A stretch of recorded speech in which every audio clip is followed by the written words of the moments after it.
By the early 7th century, the empire that still called itself Roman, known today as the Byzantine Empire, had already endured centuries of conflict, adaptation, and survival. Centered in Constantinople, it stood as the last continuation of Roman authority in the world. Its emperors governed a Christian state that believed itself to be the rightful heir of Rome's legacy, both politically and spiritually.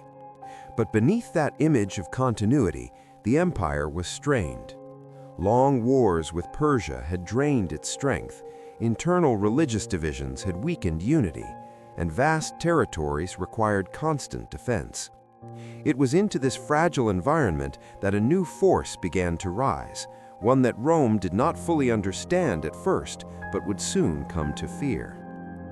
The emergence of Islam in Arabia was initially seen as a regional development. The Byzantine world had long been familiar with Arab tribes along its borders. Some served as allies, others as adversaries, but they were generally viewed as part of the frontier landscape rather than a central threat. This perception began to change rapidly after the death of the Prophet Muhammad in 632. The newly unified Arab forces, driven by a combination of religious conviction, political organization, and strategic momentum, began expanding beyond the Arabian Peninsula. Their movement was swift, coordinated, and, from the Byzantine perspective, unexpected in its scale and effectiveness. The first major shock came with the Battle of Yarmouk in 636. Byzantine forces, experienced and organized, faced the advancing Muslim armies in what would become a decisive confrontation.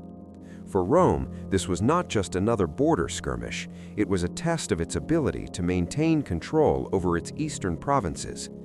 The outcome was devastating. The Byzantine army suffered a crushing defeat, losing not only soldiers but also the confidence that had long supported its dominance. With Yarmouk lost, the door opened for the rapid fall of Syria, a region that had been central to Byzantine power and Christian identity. As cities like Damascus and Jerusalem came under Muslim control, the psychological impact on the Byzantine world was profound. These were not distant outposts, they were core territories, deeply tied to the empire's religious and cultural identity. Jerusalem, in particular, held immense significance. Its loss was not just strategic, it was symbolic. It challenged the idea that the empire was under divine protection. For a state that saw itself as the guardian of Christianity, this shift raised difficult questions about its role in the world. The speed of Muslim expansion added to the sense of fear. Within a few decades, territories that had been under Byzantine or Persian control for centuries were now part of a growing Islamic empire. Egypt, one of the empire's most valuable provinces due to its grain production, fell in the 640s. North Africa followed over time. Each loss weakened the economic and strategic position of the Byzantine Empire. Resources became scarcer, and the ability to project power diminished. What had once been a vast and confident empire now found itself on the defensive. Yet fear did not lead to collapse. Instead, it forced adaptation. The Byzantine Empire began reorganizing its military and administrative systems to respond to the new reality. The theme system, which divided territories into military districts, allowed for more localized defense. This restructuring reflected a shift in mindset, from expansion to survival. The empire no longer sought to dominate the Eastern Mediterranean as it once had. Its goal became preservation, holding on to what remained against a powerful and persistent opponent. The threat reached its peak during the sieges of Constantinople. The city itself, protected by massive walls and a strategic location, became the focal point of the conflict. Muslim forces attempted to capture it multiple times, most notably during the siege of 717-718. For the Byzantines, the stakes could not have been higher. If Constantinople fell, the empire would effectively cease to exist. The defense of the city became a matter of both survival and identity.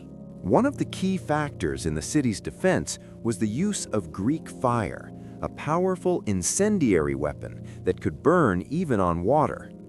This technology gave the Byzantine navy a significant advantage, allowing it to repel attacking fleets. Combined with the strength of the city's walls and the determination of its defenders, it prevented the fall of Constantinople during these early attempts. The successful defense became a defining moment, showing that while Rome feared the rise of Islam, it was still capable of resisting it. Fear, however, was not limited to the battlefield. It extended into the cultural and intellectual life of the empire. Byzantine writers and theologians began trying to understand Islam, often interpreting it through the lens of their own religious framework. Some saw it as a heresy, a deviation from what they believed to be the true faith. Others recognized it as a new and distinct force that required a different kind of response. These attempts at understanding reveal the uncertainty of the time. Rome was not just facing a military threat, it was encountering a worldview that challenged its assumptions about religion, authority, and history. Despite the conflicts, the relationship between the Byzantine Empire and the Islamic world was not defined solely by fear and war. There were periods of diplomacy, trade, and cultural exchange. Merchants moved goods across borders, and ideas traveled alongside them. In some cases, knowledge preserved and developed in the Islamic world found its way back into Byzantine and later European contexts. This interaction complicates the narrative, showing that even in times of rivalry, connections remained. Over time, the balance between fear and adaptation shaped the long-term survival of the Byzantine Empire. While it never regained its former territories, it managed to endure for centuries after the initial wave of Islamic expansion. This endurance was not the result of overwhelming strength, but of strategic resilience. The empire learned to navigate a world where it was no longer the dominant power. It adjusted its expectations, redefined its goals, and focused on maintaining its core identity. For the Islamic world, the encounters with Byzantium were equally significant. The victories over a long-established empire reinforced the sense of momentum and purpose within the expanding caliphate.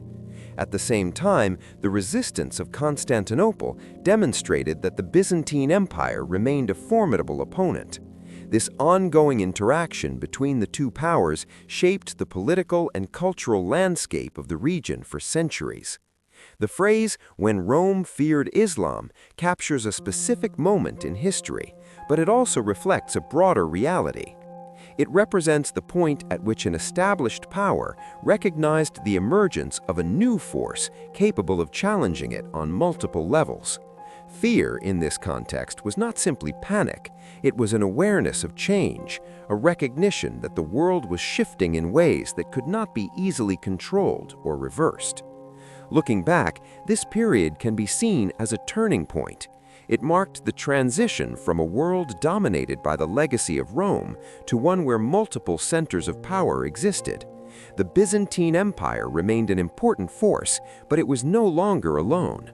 The arrival of the Islamic world introduced new dynamics that would shape history for centuries. The encounter between Rome and Islam was not a simple story of decline or victory. It was a complex process involving conflict, adaptation, and coexistence.